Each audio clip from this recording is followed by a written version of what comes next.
and we are back with another episode of the Hockey Princess podcast. I am your host, the Hockey Princess. We have Crusty Old Guy once again.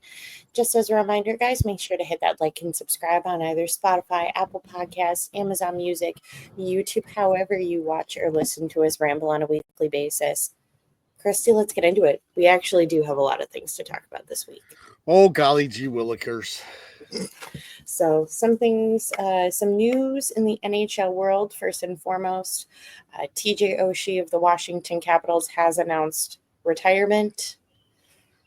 He was an enemy while he was on the Blues, but overall, very good hockey player. Some very monumental moments is in his career, not only in the NHL level, but also the international level with the Olympics. Just overall, great hockey player. He's been out for, was he out all of this year? All of this year, just with injury. It was kind of figured, rumor mill in like the hockey world and the Washington Capital world, that he would be announcing retirement and that he wasn't going to necessarily come back. So now he has just officially had the retirement, had a very nice event, I think, in Washington with his family, was able to kind of just properly say goodbye with this retirement announcement. Yes, didn't he go to the fountain where they partied with the cup? Mm-hmm. So, yeah, it's a sad thing. TJ will still be involved a little bit in hockey. He does a lot of work with the neck guards, the wrist guards, the anti-cut, the anti-slashing stuff, whatever you want to call it. So, he'll still be around with that level of it. Of course, he was a Blues, so we hate his guts. Did a lot of cool things on the international level. Very good in the shootout, claim to fame. Yep. And good for him. He won a cup when he was in Washington. So, and supposedly just an all-around good dude. So, everybody's father time loses to no one. True that. Another bit in the NHL news. We have a new head coach vacancy. Pete DeBoer was let go from the Dallas Stars. To be honest, I saw this coming. I think I would be more surprised if Dallas management did nothing. For those that missed, I believe it was in his exit interviews, or maybe it was just after the final Dallas game. Pete DeBoer very much threw Jake Ottinger, their goaltender, under the bus when it came to the Western Conference final, and made a mention of, that he's seen a substantial sample size of Ottinger's working, very much threw Ottinger under the bus.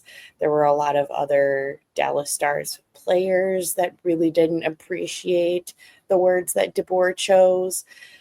I find it funny that, he's seen this like sample size of Ottinger and this gives him the justification to throw him under the bus, when I've seen enough of a good sample size of Pete DeBoer's head coaching and who he chooses and doesn't choose at times, that maybe Pete DeBoer just doesn't have the best judgment when it comes to goaltenders. It's possible. Because not only do you have issues with Jake Ottinger, but you decided to pick a fight with Logan Thompson as well, who very much went to Washington and proved you wrong. Yeah, again, his bed was made probably right when he pulled Ottinger. That was either going to work or it wasn't. If it worked, everything would have been fine. Ottinger would have been playing another game, and all of this would have been fine. And odds are good, if Dallas still ends up losing that series, that it's 50-50 that DeBoer is out of a job anyways. So I get that, this is the third year in a row of this. and you just tried to do something. And I think he knew afterwards it was a done deal. He just made it easy on Dallas because when you throw your number one goaltender underneath the bus, who signed for another 8 years at $8.5 billion, you can guess who stays and who goes. So, I'm sure he knew that. Yeah, but it doesn't mean you. It just, to me, seems like a dick move. Did Ottinger play great in that series? No, but I don't think. I rarely see a time where it's warranted for a head coach to completely throw one player under the bus at the end of a playoff series, especially because I'm a firm believer that, series are not won because of one person. Dallas didn't win not just because of Jake Ottinger. So to me, it just seemed like kind of a dick move. Well, yeah, but he's got a rep of being hard on his goaltenders. Again, he saw the writing on the wall. The one thing that you can say is he's not wrong. That's Ottinger's body of work right now. So just like it's Hellebuyck's body of work, that's two very good goaltenders, but can't seem to get their team to the big show. Is it the goaltenders? Of course, there's a lot that goes into it. Could Ottinger have stopped one of the two that went in? Yeah. I mean, I think it was done to just spark the team. And they didn't respond right away because there was people in front of the net like crazy on Casey DeSmith. And obviously he hadn't seen enough of his body of work. So he'll take a year off. He'll do some work, in the booth, I would assume. And then he'll sign with somebody next year. So this leads us to, who do we think goes to Dallas? I do not know. There's Woodcroft out there. There is one of his assistants who's been with Dallas for a while. Or yes, maybe as a last hope to get this man a job, you rehire a former Dallas Stars assistant coach in Todd Nelson. No, I don't. We're still trying to get Todd Nelson a big job, huh? I will always try to get Todd Nelson a big job. No, I don't think they go that route, and I don't think that has anything to do with Nelson. The position that Dallas is in right now, it's a weirder spot than most of the other head coaching vacancies. You're not in a rebuild. You're not in the step before playoffs. You're in the heat of it. You are consistently in the postseason. You're consistently at the top of your division, the top of the conference, year in and year out for the past couple of years. If I'm Dallas general manager, you're looking for a guy who's either been in that position before or is NHL veteran enough that he can handle the pressure of that position. I don't think this is the time where you throw in a new guy into the deep water. I don't think you go completely old school either. I'm not saying that we need like a Tortorella by any means down in Dallas, but I do think I think it's a better spot if you have somebody who's been around a bit more than a complete newbie. Yeah. I just don't know where they go. There's a lot of decisions to be made with that team. You're hearing that Jason Robinson might be on the trading block. Bring him to Chicago. I will. Please bring him to Chicago. Please, Dallas. Jason, it's lovely here. Come join us. I mean, there's only so much money. We have and so much of it. we do, yes. Yeah. So if he's available, yes, you better be taking that call. But yeah, the players, he's got to know that you have a top 4 team in the conference. You're expected to go far. Who does that leave coaching wise? I don't know. I mean, I don't know. So I've heard a lot about their assistants, maybe. I don't know about who's coaching the Texas Stars. I don't know if he's an option also, since there'll be some familiarity, but these is mostly veterans and, the Moose that you're bringing along. So good luck with that. Just a wild thought. I know I just kept saying somebody who's been in the NHL for a while.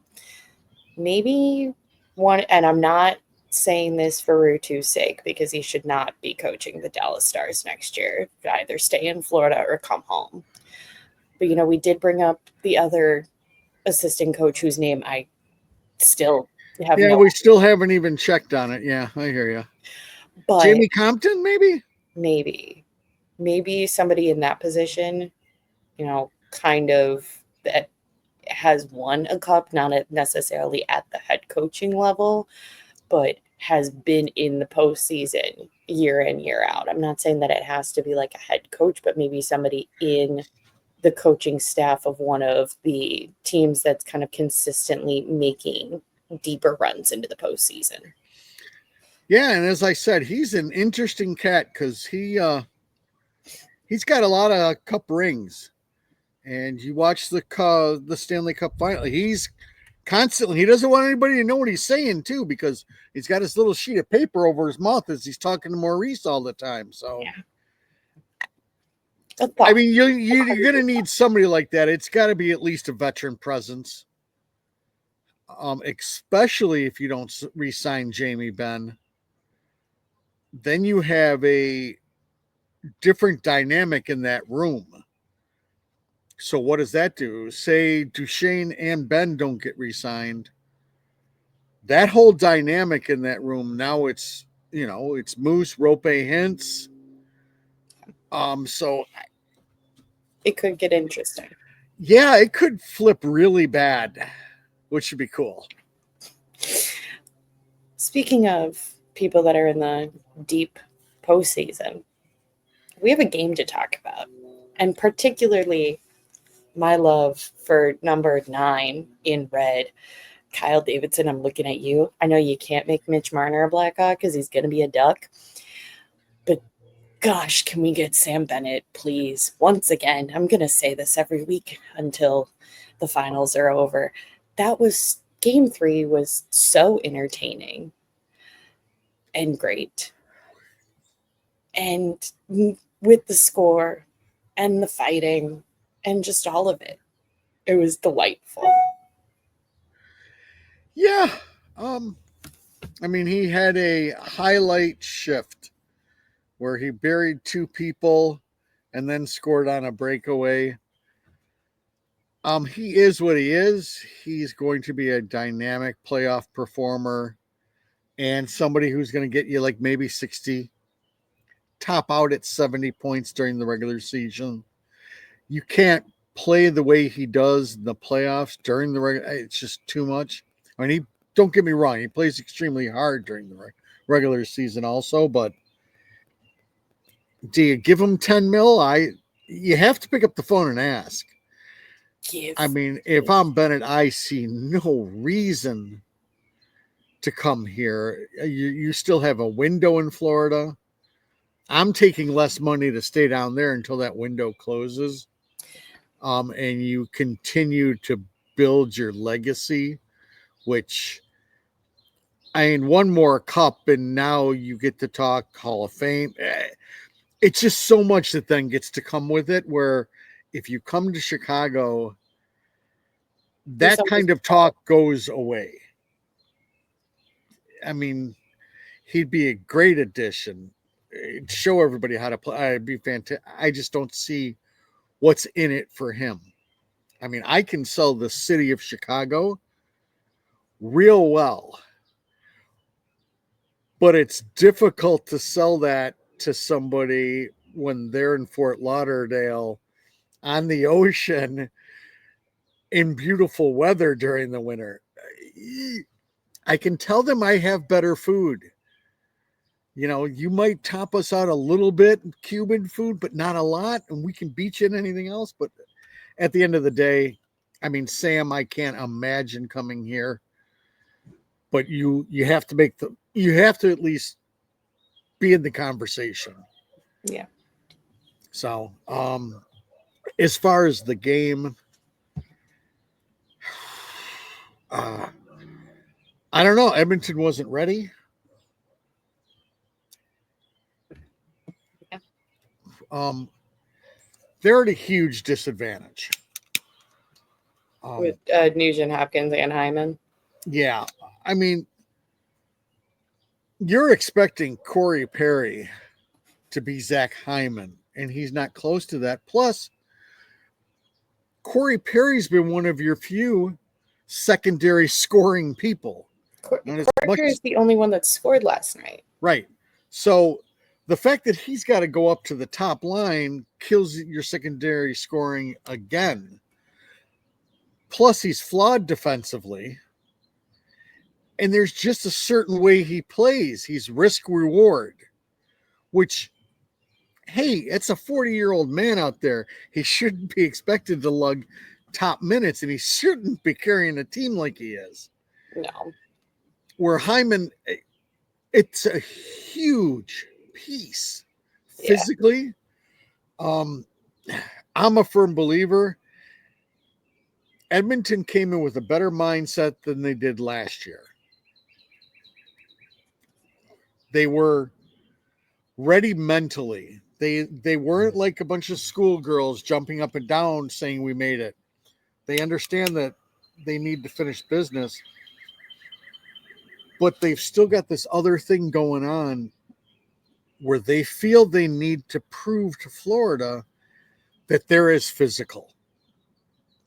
But you're not. You're not.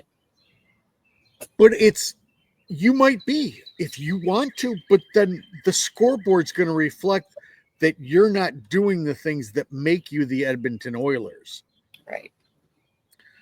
So all the mucking up. I mean, I thought on the broadcast yesterday, they did a really good job of just explaining. Edmonton's a flow team. Number one, with the penalties that messed with the flow. But if you want to keep jabbing at everybody after the whistle, that kills the flow to the game too. So this thing is far from over.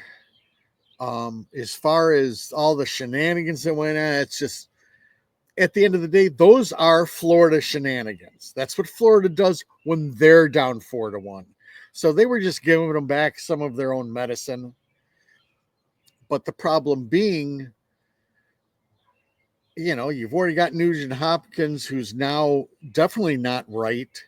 He didn't take any face-offs last game. So they know, they might not know which hand, but they know it's a wrist.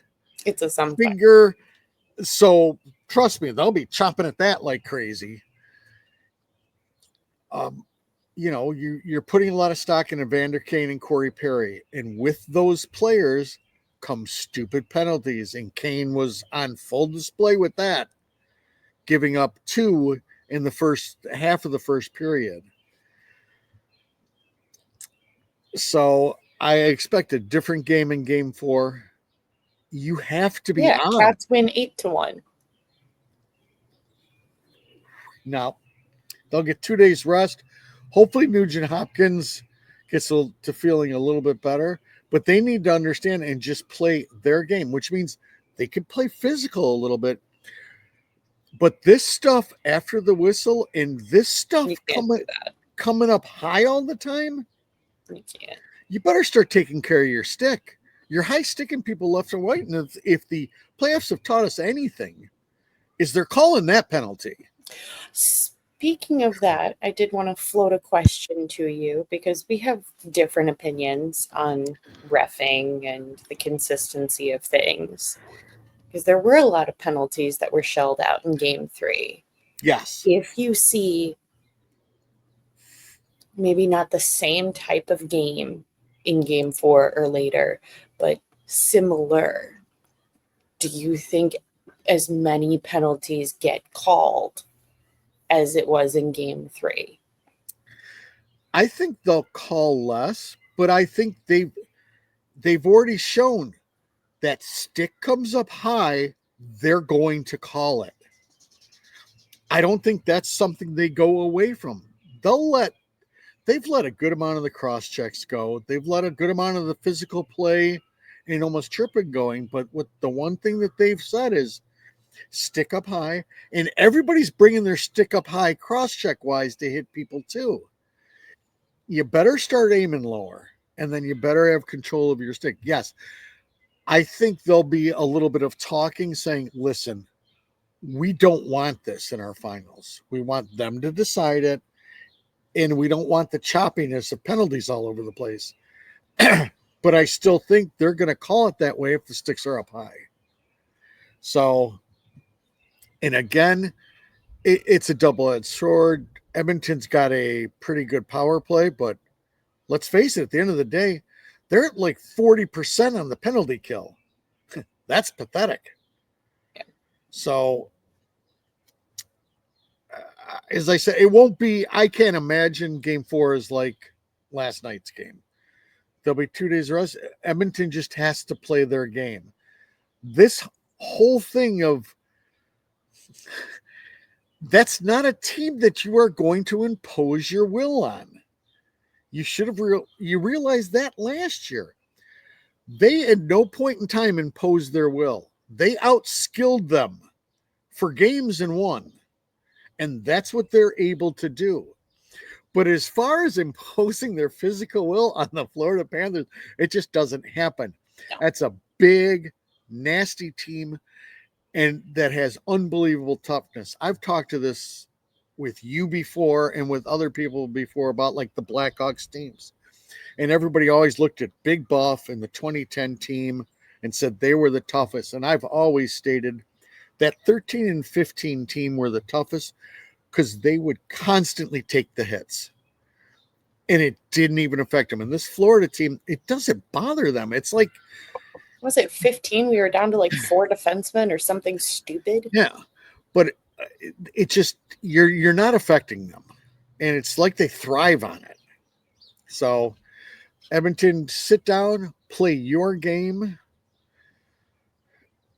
Evander Kane has to play smarter because he's going to. They need him. Yeah. With Zach Hyman out, you need Evander Kane to show up. Yeah.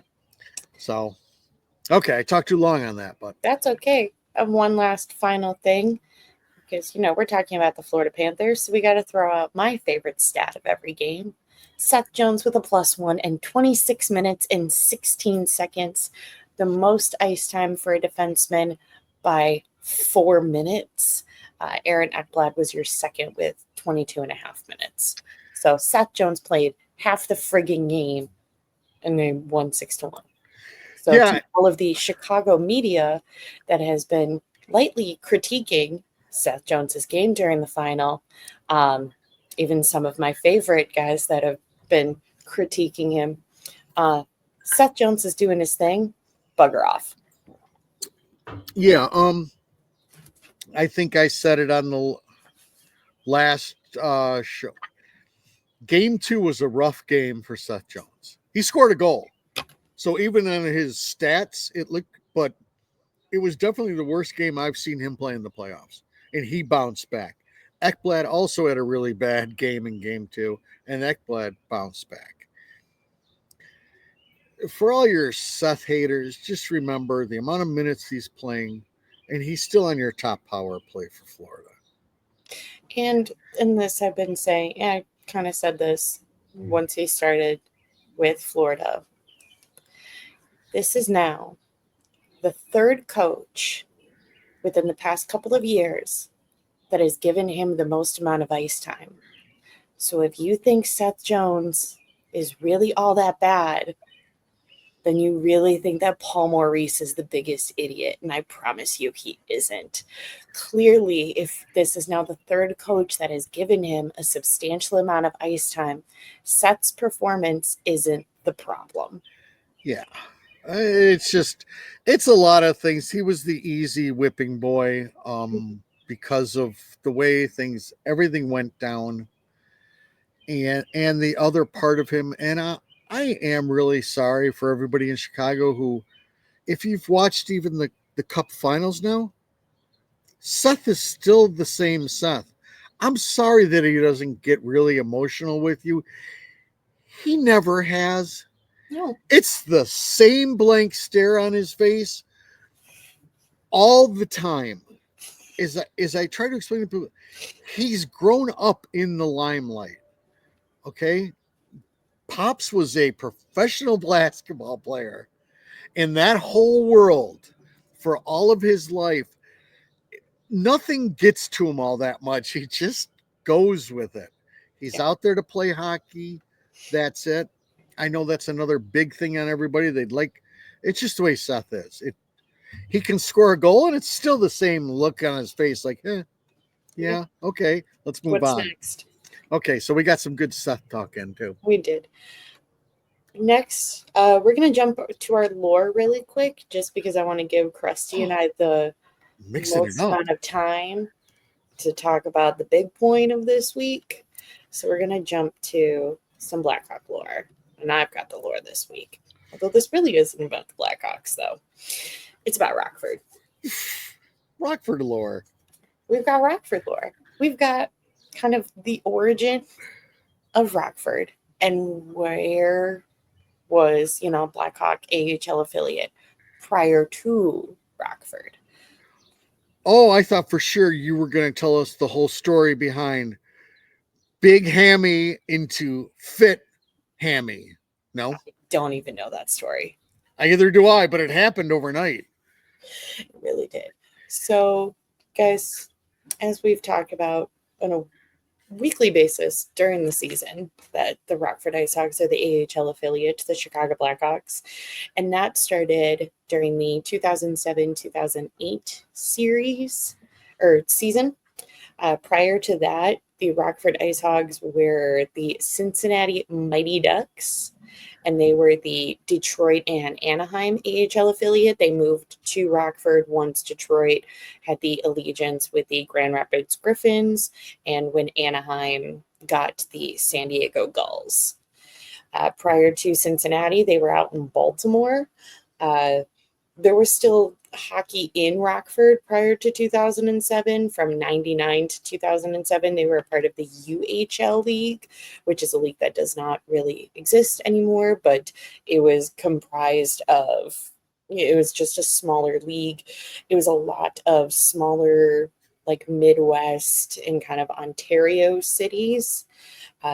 Once this league sort of disbanded, a lot of those cities you still see having smaller hockey teams, and they're kind of divided between AHL, ECHL, and the CHL as well. And it was only between the US and Canada. So, but the Blackhawks still had an AHL team before Rockford, and that was the Norfolk Admirals, which I know what you're thinking, Crusty. Isn't the Norfolk Admirals an ECHL team? It is. When they moved from... How did you know what I was thinking? I know. We read each other's minds. So essentially, Norfolk moved to... the Blackhawks moved their allegiances from Norfolk to Rockford. Norfolk still had a team, but then the AHL side of it, essentially that team moved out to California, which is now the San Diego Gulls. But Norfolk was then given an ECHL team, which is the team that we know today. And they are, as we know, the San Diego Gulls are Anaheim's AHL. So it used to be Norfolk, now it's Rockford, and Norfolk essentially downgraded from an AHL team to an ECHL team. Whoa. I know. Big lore. Big Rockford lore. All right, Crusty. Would you like to talk about the little Blackhawk news? Or would you like to jump into our fun part of the week? Why don't we get a little bit of Blackhawk news out of the way? What is our Blackhawk news?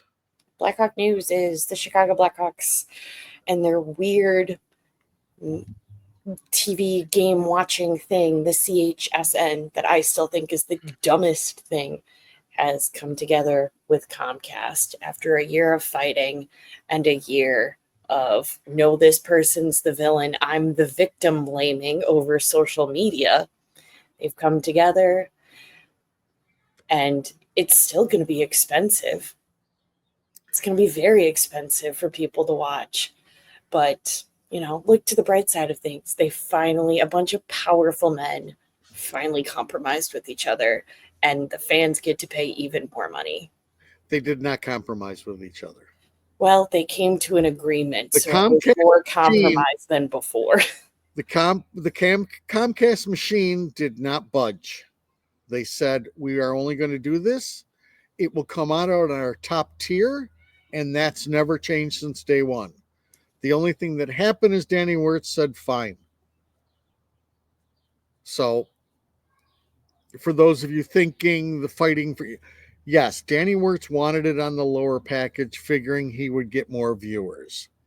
That's all they cared about. Comcast said, no, we want to charge that on our top tier. So yes, it's going to be expensive. The yucky part out of all of this is you were all lied to about this antenna to go get, and they're always going to offer that to you. That's gone. So you can throw that antenna in the garbage because it's really of no value. Unless you want to watch like HD over the air stuff. What about for this season, CHSN was its own sort of package? I have not. And what is I'm hoping somebody else does my homework for it, but I am unsure. I believe the app will stay in place. So I am under the impression that I can pay $20 a month for the app. This is ridiculous. It's very ridiculous. If you're somebody like me, when all of this started, I quit Comcast. I pulled the plug. Which was, I don't know, in my bill, like 150, 160 bucks at least. So that's savings in my pocket, except now I had to go get Sling to watch the playoffs. So they always got you.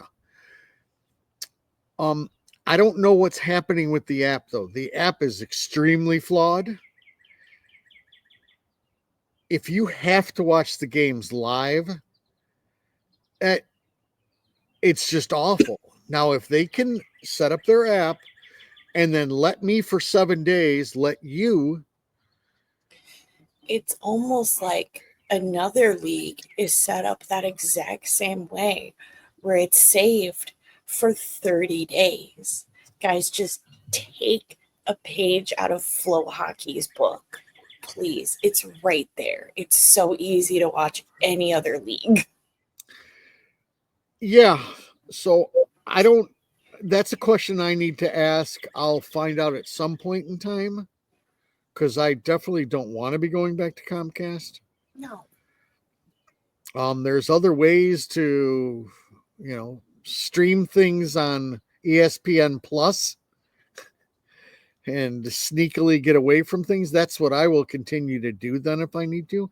I am more than willing to pay the $20 for the app. I think a lot of good fans are more than willing to do that, but you have to give them a good window of when they can watch the game. Yeah. It can't just be live. Everybody's life is too busy. Everybody's gotten used to being able to tape stuff. You go off and do stuff. You're asking a fan base to become unbelievably dedicated to a terrible team. That's not going to happen. Okay? Nobody's rearranging their lives for a 50-point team besides me and maybe 5 other people. That's it. Me. And maybe Hockey Princess. So, but yeah, that's what I heard. The Hawks basically caved. As I said before, Comcast was holding out in Denver for like 5 years. So the only good one that I've heard the Dallas Stars have taken their thing and made it all in one app. And that's what I was hoping the Hawks would do. Just take the whole thing over. I really believe if you're able to show games that aren't live, I think you'll get a fan base that'll be more than willing to pay that, especially with the new generation of people that I hear. Everybody's leaving Comcast and going to YouTube, and now you don't have it on YouTube. And that seems to be a lot more hip with the younger generation. It's even more computer stuff for Crusty Old Guy, and he needs to be talked to by like 8 different people of how to do that. So it's a shit show. You hit the nail on the head at the beginning of this. It's a bunch of incredibly wealthy people wanting to nickel and dime us, and they know we'll go after it. Yeah. So, all right, should we go have some fun time? Yes, because you've put me in a bad mood. All right. Well, guys, it's here. Crusty and I are going to do our predictions for the NHL draft. This week, we are just specifically doing Chicago's picks throughout the 7 rounds. I'm going to be honest with you guys.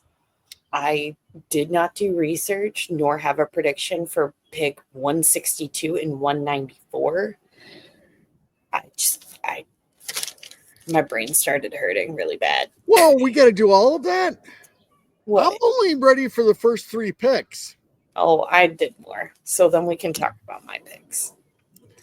Yeah, I'm not that's got to be later. All right. I mean, I've got stuff on the 60s that I can. Yeah. So we've got 3, 25, 34, 60, 66, 98, 107, 162, and 194. As of right now, those are the only picks that the Blackhawks have. Starting off with number 3. We've heard me talk about this for a minute. I want Porter Martoni. I love Porter Martoni. I hope he's a Blackhawk. And gosh darn it, listening to his interviews at the Combine, he wants to be a Blackhawk. So Katie, just bring him home. Porter Martoni is a right winger out of the Brampton Steelheads in the OHL, coming in at 6'2", had 98 points in 57 games. He's been very much labeled as a playmaker. He does have physicality with his size, but kind of similar, not completely similar, but similar enough to like how Alex Vlasic uses his size to his advantage, but not necessarily in an agitating, fighting way, just by having a larger presence on the ice. There is an issue with his skating and speed right now that seems to be kind of a concern around the NHL in terms of like fan bases and different medias thinking that maybe he drops. But I think that that's something that could work on, especially because for the past 2 drafts, KD has consistently gone after the fastest kid that he can. So I like every other part of Porter Martoni's game. So he's the number 1 pick for me at number 3 if he's there. Okay, is that what we're doing? We're not going to say who the Blackhawks are going to take. We're going to say who we want. Tin Cap, you are Kyle. I'm Kyle. We can also go with. Well, with that being said, hold on, wait for it. We can also go with the logical route, but I went with the. Okay, I'm Kyle from Chicago. Okay. With the number 3 pick, I'm going to take.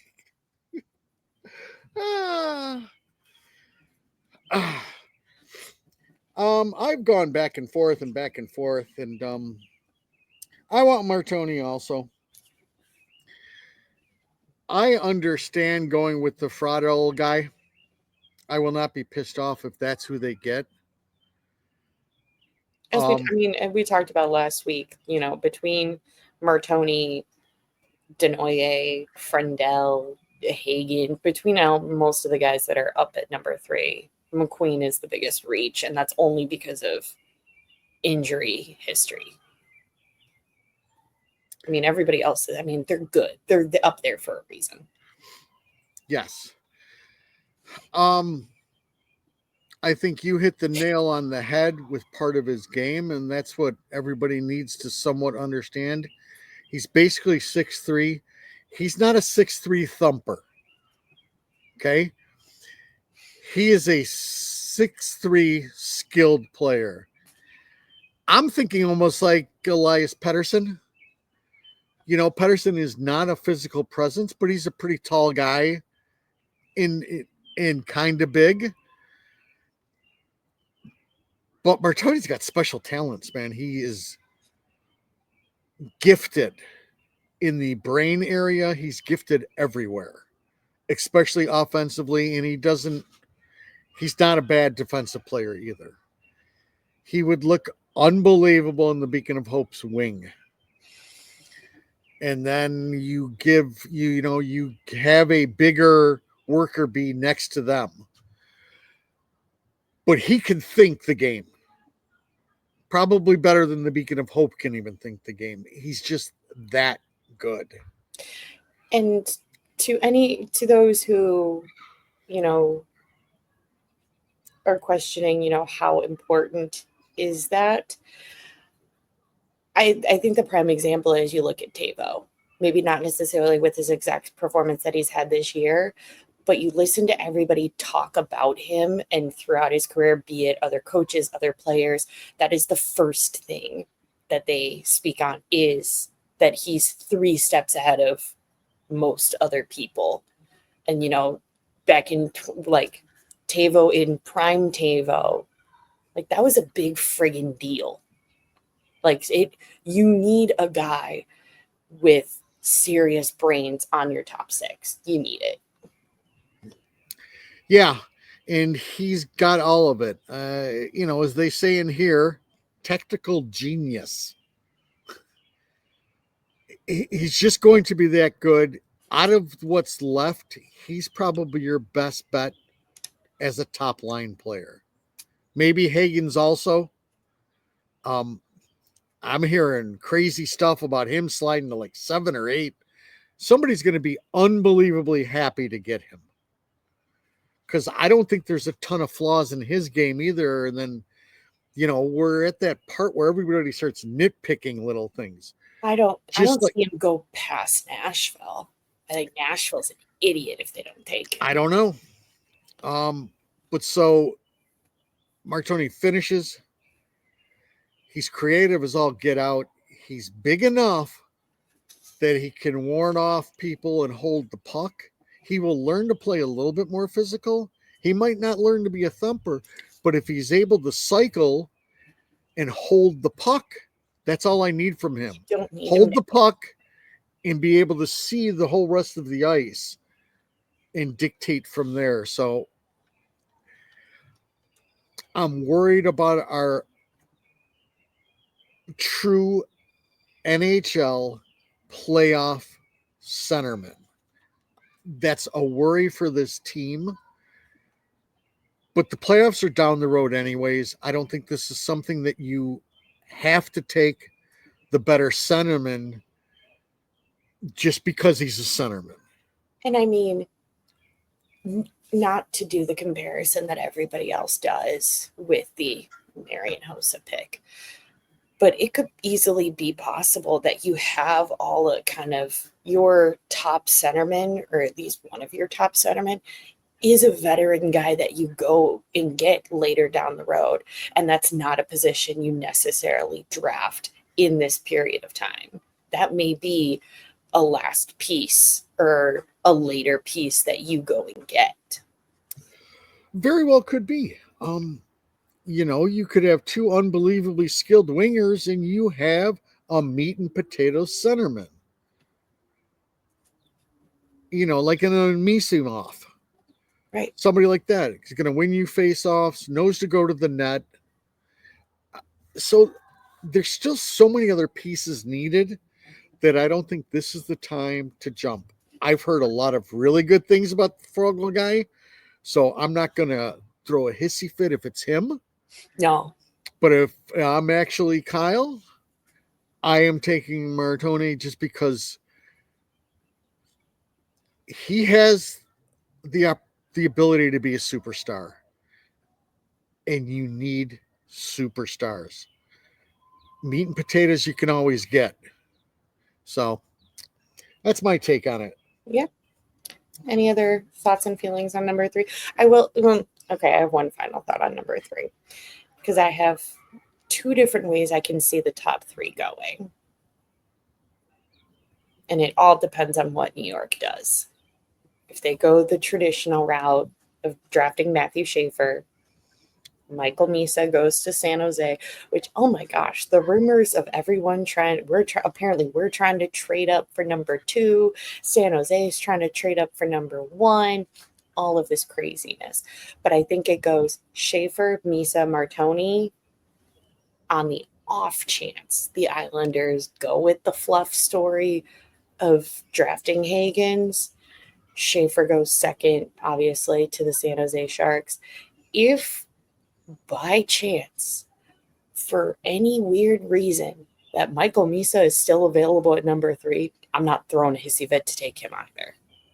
Well, no, I think we're both on board with that. If he's there at 3, we're taking him. I can't imagine he's there. No. I can't imagine the Islanders passing on a world-class defenseman. I just think you're crazy. I mean, everything that I'm hearing about that kid is that you can't pass on him. Those are hard to find. Yeah. Very hard to find. So then again, Buffalo's got 2 and they're still not very good. So what do I know? Yeah.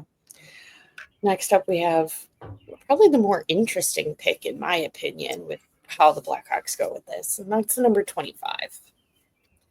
I have a couple of different options. 2, I've kind of talked about a little bit, but the first is, and I don't really see him being at number 25, but if he is, I think Kyle should take him. Big fan. And that is your Malcolm Spence out of the Erie Otters. He's a left winger, 6'1", had 73 points in 65 games.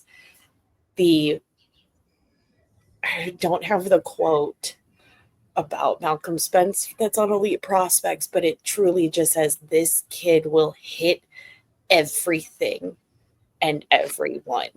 High motor, constantly on the attack with his game. There's a little bit of inconsistency with his scoring, but I think he has the potential to be a top 6 or middle 6, your meat and potatoes guy. And I know Crusty Old Guy is going to say we have a lot of those, and there's a lot of those in the league.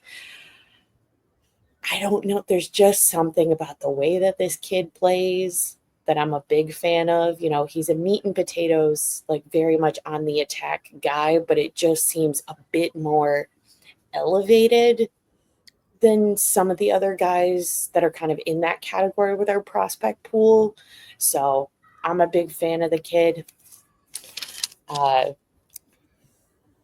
Christy, you want me to continue, or do you have any thoughts? Well, why don't you go with your thoughts? And, because the one thing that I'll say is I've gone through mocks and everything now. You got stuff all over the place. I don't know what's going to be there, 25. Yeah. So, tune in for our live show, and I'll tell you who they should take at 25 after the 24th pick. There you go. The other one that I feel like this one you could either take at 25, or I wouldn't be surprised if he's there at 34, which is the next Blackhawk pick. But that is I'm going to botch this name, and I'm so sorry. Vaclav Nestrasil. He's playing for the Muskegon Lumberjacks in the USHL, but he's set to go to UMass next year. He's a 6'5" right winger, had 40 points in 57 games, had a little bit of a late year surge with his performance, was definitely projected lower and kind of climbed the ranks during the second half of the season. Needs to fill out his massive frame of being 6'5". Very much described, kind of similar to how Artie is right now, where it's a lot of just raw talent and needs consistency and kind of coaching, but there is a high ceiling potential with his performance. I do have a bit more faith in kind of maybe a prospect going to college versus them going back to juniors, because it just seems like they get a bit better coaching at the collegiate level versus being in juniors, but maybe that's just me. Has a pretty good defensive game as well. So I like him at 25. And then the other one is your Bill Zonin from the Rune Huskies out of the Q League. 6'1", floats between centerman and left winger. Was compared on the Elite Prospects books to a Ryan O'Reilly. To an excellent two-way forward, very defensively skilled, has the ability to kind of set the tone while he's on the ice. His shot needs work, but you know what? If that's the thing that I'm worried about, you can easily kind of put him on a line where you don't necessarily have to worry about that. Not that I think this is going to happen in a couple of years, but if you're pairing him on a line with like a Lardis, for example, who absolutely has the like laser eye ability to put that puck behind the net, it's not necessarily the end of the world. So those are my three for 25. Okay. All right, that's excellent. I am on board with the Just because a 6'5" winger is just gosh darn appealing. Well, that, and he's got a nasty. He's a nasty. So, do you take him at 25? Is he gone? I don't know. I wouldn't have a problem with it. He's the kind of player that I'm starting to look at now. I want some thumpers. I don't have many thumpers. I've got a Doc who's a thumper, and I don't know if he's ever going to play a full season. So I need some more thumpers. He's one of them. The Spencer kid also will be right around there. I don't have a problem with that. The one who's skyrocketing, there's got two that are skyrocketing up the boards. The number one is AJ Spellecy's partner, who is Nesbitt, I believe. Is that how I say it? Nesbitt? Sure. What do you mean, sure? We'll go with that. I've heard he is skyrocketing. So I'm under the impression he might be there. They might go with him. That is a centerman. Let me see. Let me see if I can't find him and see what they have to say about him. I know I should have had this queued up better, but I've got two screens going right now, which is just incredible for Crusty Old Guy. You're Jack Nesbitt, an intelligent two-way center with size, 6'4.25". Yeah, that makes you drool, doesn't it? Yeah. Okay. Again, flashes about the skating. Again, if you've got two unbelievable skaters, a third one just gets in the way. They're not going to play on the same line anyways, but this is a centerman. And the same thing, like they're also 18. Everyone's going to have, with the exception of maybe, Nisa and Schaefer, everybody's going to have some sort of note about their skating. Yes. So he is another one that if he is there, Hard to pass up on. I don't want to pass on him just because he's also a centerman. Is there a possibility that he misses? Not completely. I mean, I'd like him to be a second line center if possible, or a first liner if, the beacon of hope gets moved to a wing. The other guy will be talked about at 30. What do we have? 34 also? Mm-hmm. And that's your Mason West. I got notes on him. Yeah. So I will leave you to talk about that maybe for our 34th pick.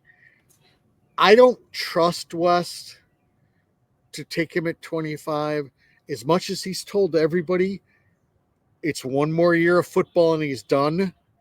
What do you expect him to say at the combine? I'm undecided on whether I'm going to play football or hockey. Of course not. So, yes, he is an Edina quarterback. He's a cake eating quarterback.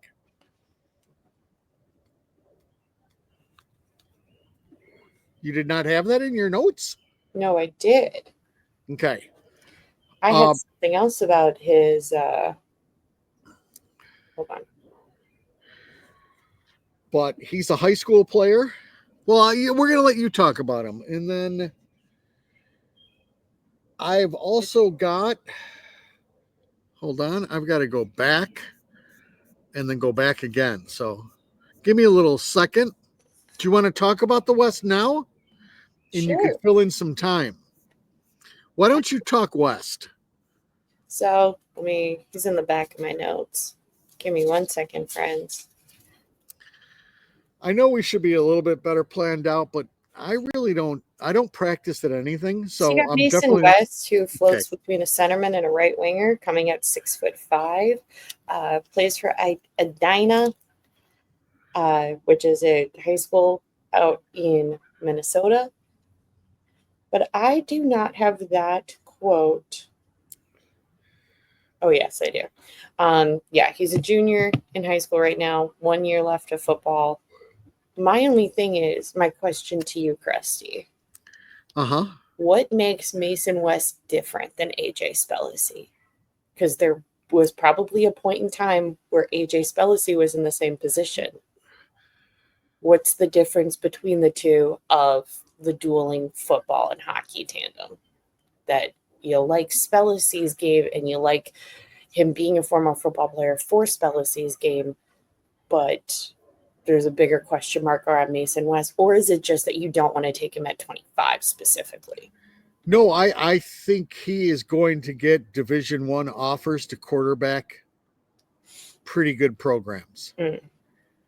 So I just think if he has a stellar senior year, I don't think it's a slam dunk. The next thing he does is just concentrate on hockey.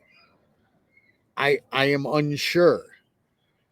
So that's one of my concerns. The other one is he's raw.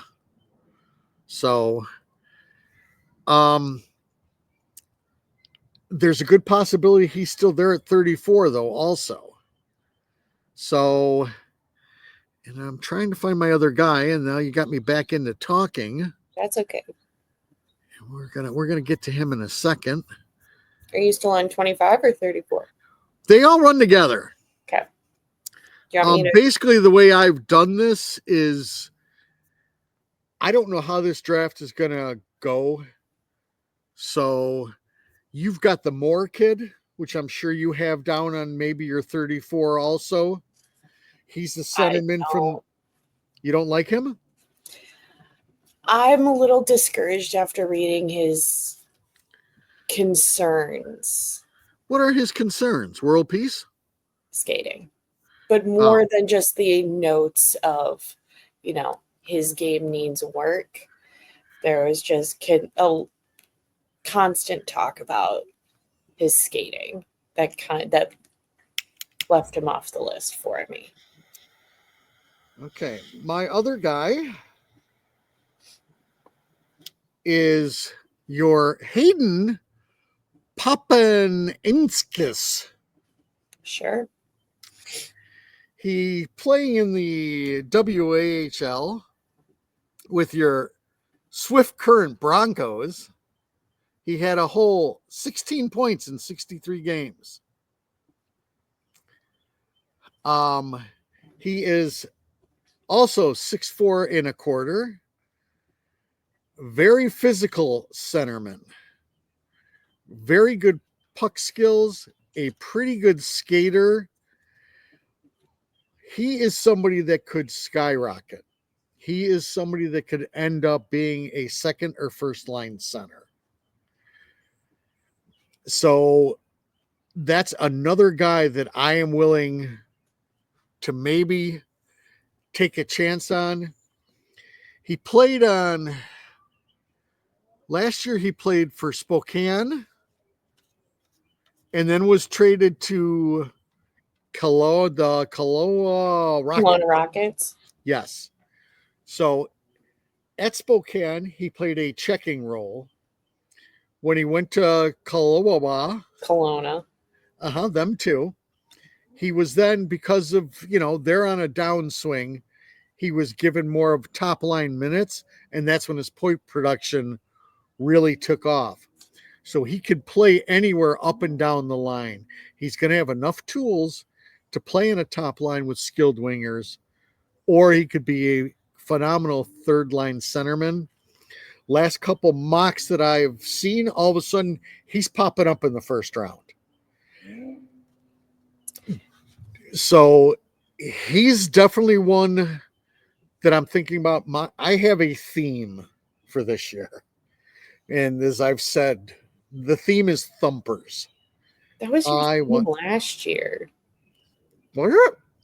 Yeah, that's why you wanted Sasha and Andrew Basha. Yes. And Spellacy. Yes.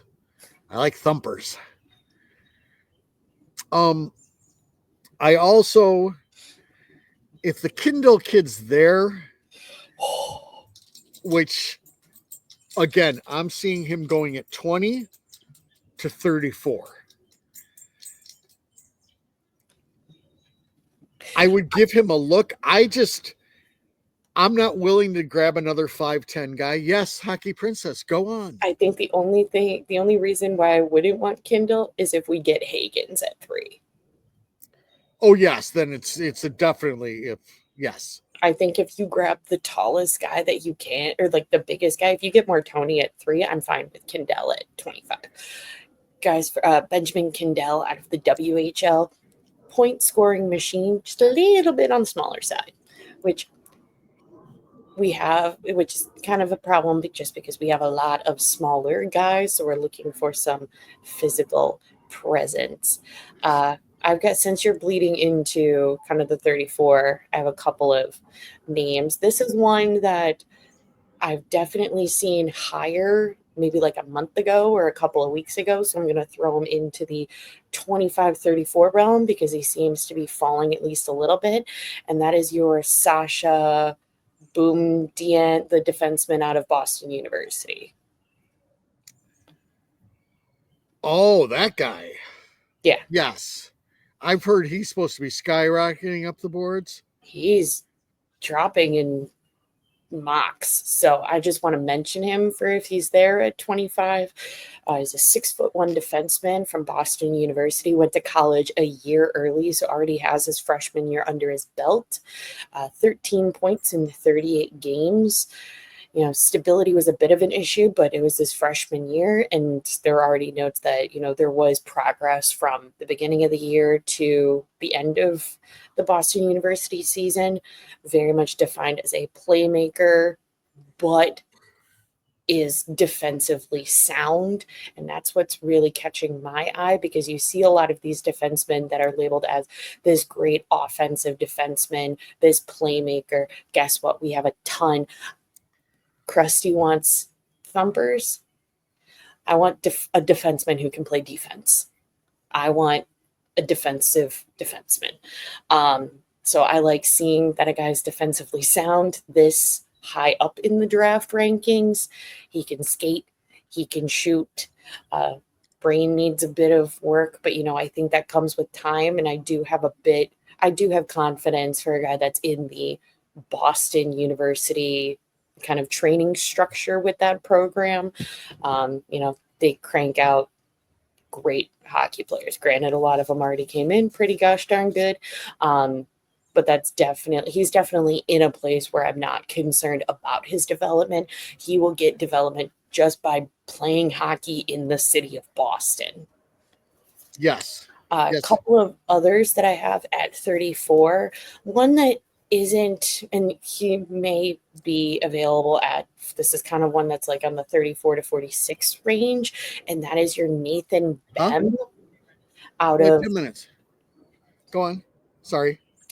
that is your Nathan Bem out of the Kamloops Blazers, the WHL. He's a 6'1" left winger, has 66 points in 59 games, solid reach, solid on the forecheck. Obviously, by the point production, he can score. He was outscoring other prospects, either that were in this draft class or that were drafted a couple of years prior, that were picked pretty high up. Your Grayson Sachin, for example. Very much everything that's kind of in his profile and from what other people have said is that, he has a pretty solid foundation. It's kind of just yes and more. There's not necessarily a huge weak point to his game. Like I said, he's got a solid foundation. He just needs to very much build upon that. Another one that I have at 34 is, and I'm going to botch this name, that is Henry Bruce Tedwitz, maybe. Okay. Defenseman from the London Knights. He's a 6'1" right-handed defenseman, had 42 points in 67 games. Not necessarily the biggest playmaker, which I'm honestly fine with the amount of offensive defensemen that we have in the pipeline right now. That doesn't scare me, but there were a lot of comments, and Crusty and I kind of talked about this with other players that do it now. His consistent ability to push everything to the side, push all opponents to the side, similar to how we kind of talked about Vlasic and Rinzel doing that at the end of the year with the last handful of games. Once Rinzel was up, he pushes everybody to the side in the defensive end, always moving, constant high motor. I think he's definitely a candidate for kind of 34. Okay. Got another guy for 34, and if he's there at 34, I expect him to be taken by your Chicago Blackhawks. I'm giving like everybody an exclusive. This is a guy to watch. He will be an NHL player. Guaranteed. It's a crusty guarantee. I don't give out a lot of those. That is your Matthew Guard. Oh, yeah. He is a 6'5" centerman whose floor will be third line checking center. He will be a third line checking center with the capability to go shoot all the way up to a top line centerman. I want him on this team. Probably more than I want West. This is a polished player already with the little details of how to play hockey, especially defensively. When he comes into the league, I don't need to teach him anything about how to play defense. All I got to do is teach him how to play offense, and I'm hoping I got enough offensive skilled players around him that I'll be able to do that easily. High motor, physical, and big. This is what we need. So he is my guy. If he is there at 34 and they pass on him, I will be furious. Unless it's to get the West kid, if he's still there at 34. Because the West kid has been skyrocketing up the charts. And you mentioned a couple defensemen. So I'm going to give you, I have not looked at many defensemen because I am figuring we have plenty we could try to fill in towards the end of the draft. But I got one. I'm going to find him really quick and talk about. Is it Maceo Williams? It is not. Ooh. Let me see if I can't find him. I got to find him. Where is these people? All right, give me a second. Okay.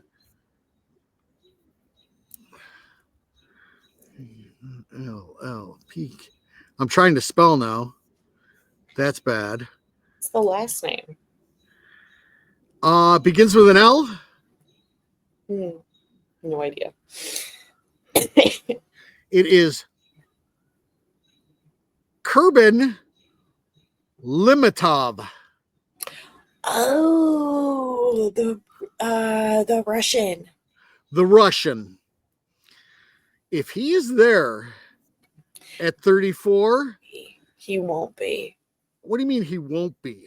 Because the Washington Capitals pick at 27. There's no way he drops to 34. I'm calling shenanigans on that. He could drop. It's no guarantee. They don't just draft Russians.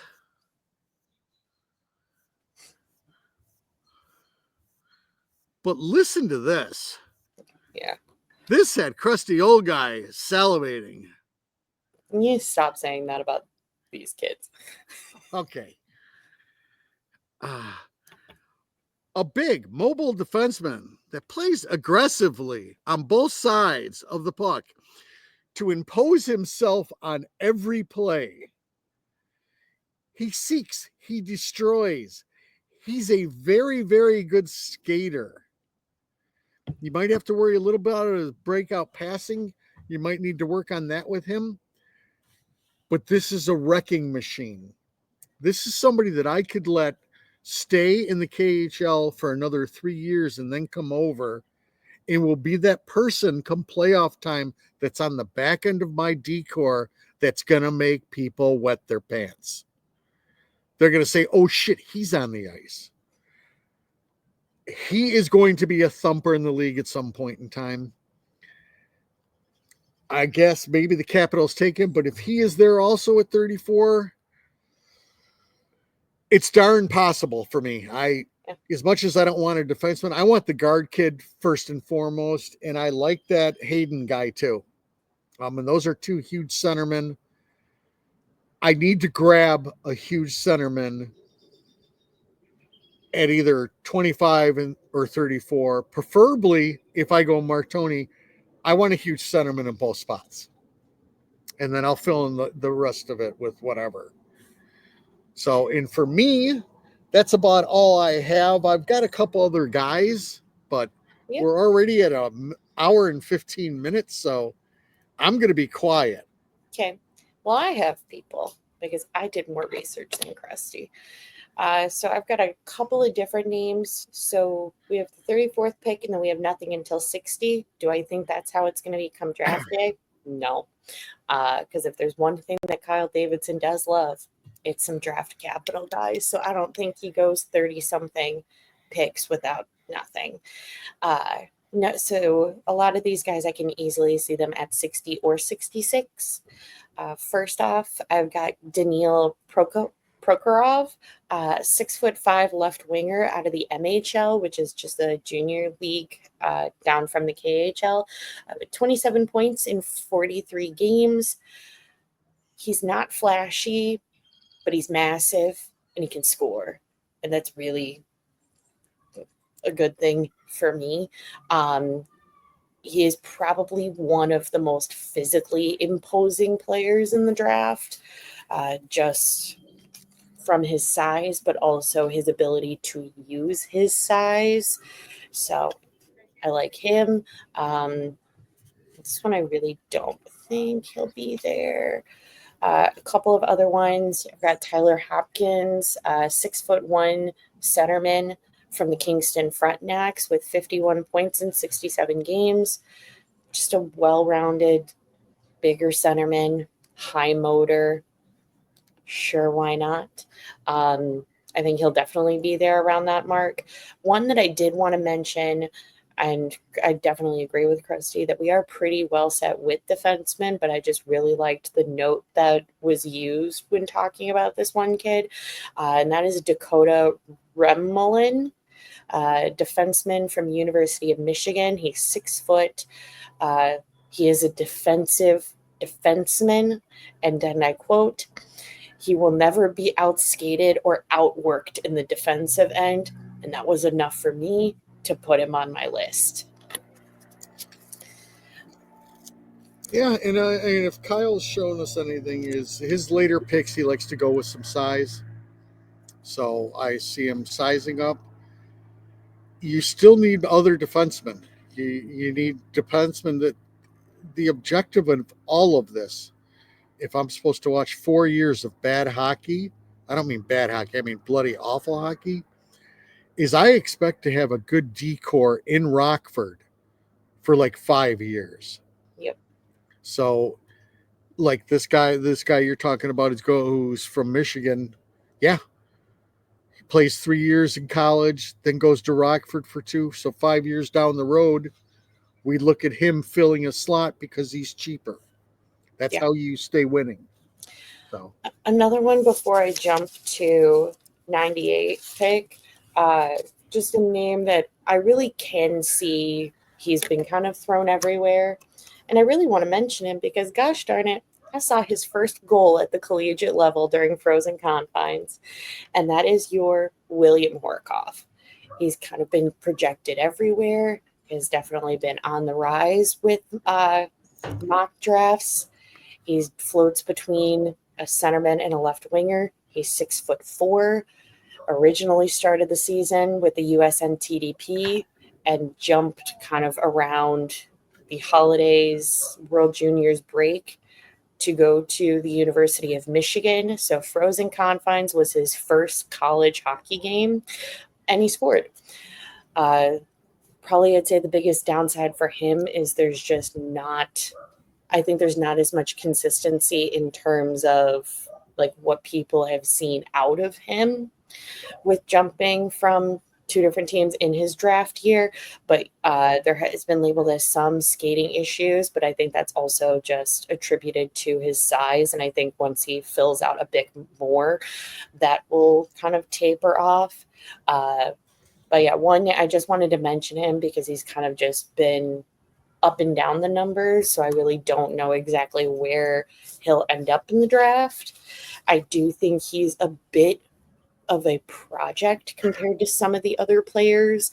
So I wouldn't, necessarily take him at 25, maybe at 34, just based on size. I don't know. I could see him kind of everywhere. If the Hawks do take him, I'm not up in arms about it. Getting to 98, I've got two. First is Bryce Pickford from the Medicine Hat. 6 foot right-handed defenseman, 47 points in 48 games. He actually, he's draft year +1. He was eligible last year, went undrafted, but his point production skyrocketed this year. I don't know if it's just because the Medicine Hat Tigers that went on an absolute tear this year, and he's kind of just benefited from that. But he's one of the probably most improved players out of this draft class. And there's constant talk of he will shoot at anything, which I love to hear from a prospect, as I'm watching the Blackhawks half the time are afraid to shoot the puck at anything. I love any prospect who's got notes that he will shoot first, ask questions later, an offensive defenseman. Second one,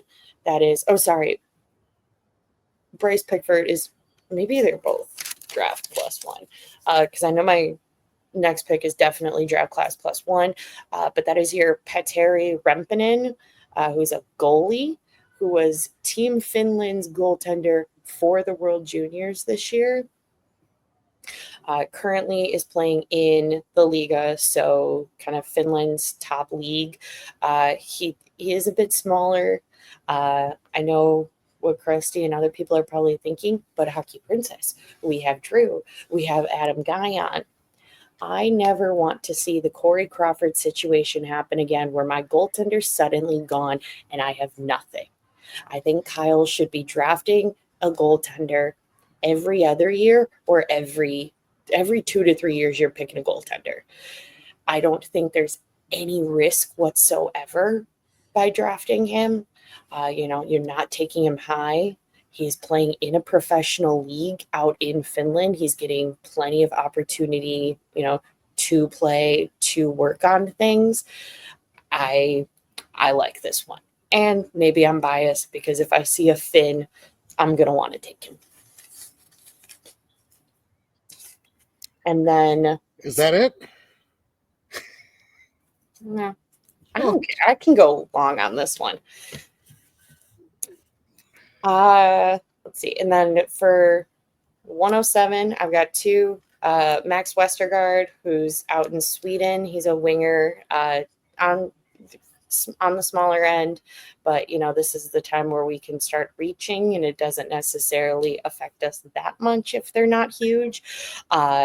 Has been jumping very much in the Swedish ranks in terms of ice time. He's got speed. He will shoot. He can skate. I think why not? And your last one, my final one, I promise, Crusty, is your Ryan Miller, who's a left winger from the Portland Winterhawks. Very, very physical with 31 points out of 50 games. He isn't flashy, but he's got a high motor. And what excites me the most is he's going to Denver next year for his freshman year. And I think if there's really any collegiate kind of training program that actually can develop a player and you can see them make significant progress from A to B, it's Denver. No doubt about that. So that is all that I have. Okay, I'll have a couple more next week, but yeah, I didn't go down the whole rabbit hole. I stayed in the main levels. I went down the rabbit hole. You did. Yeah. All right, guys.